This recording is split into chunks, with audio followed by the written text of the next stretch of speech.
Good morning.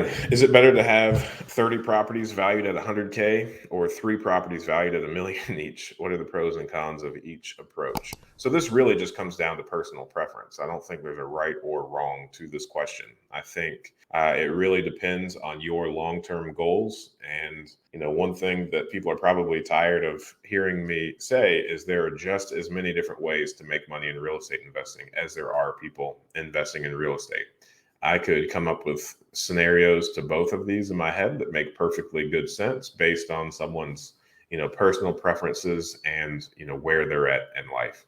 I would very quickly throw out the myth that, higher valued properties come with residents that are less of a headache. That is not true in the slightest.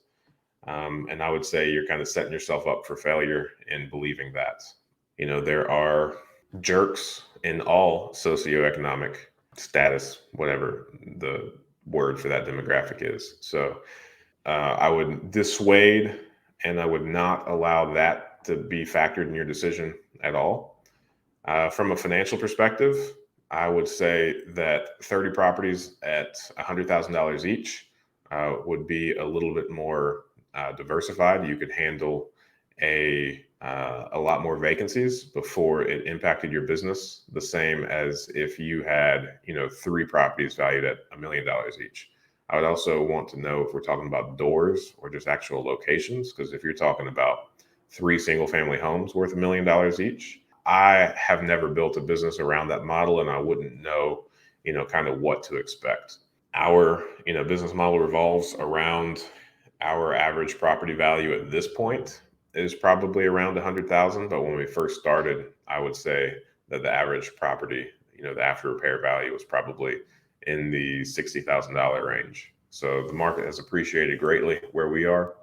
The obvious thing here is if we're talking about percentages and, we're calculating the return on investment from a percentage perspective, then I'm sure they're probably comparable. I would say the biggest differentiation, which is, easy to spot, is, if you have three properties worth $1 million each, one of them goes down, then that's 33% of your portfolio pretty quick. Thanks for watching that clip. I thought that was a good question. And I think you can ask good questions too. Join us every Friday morning at 8 a.m. Eastern Standard Time for a live stream Q&A where we answer plenty of questions just like this one. In the meantime, consider subscribing to the channel if you want more of this content.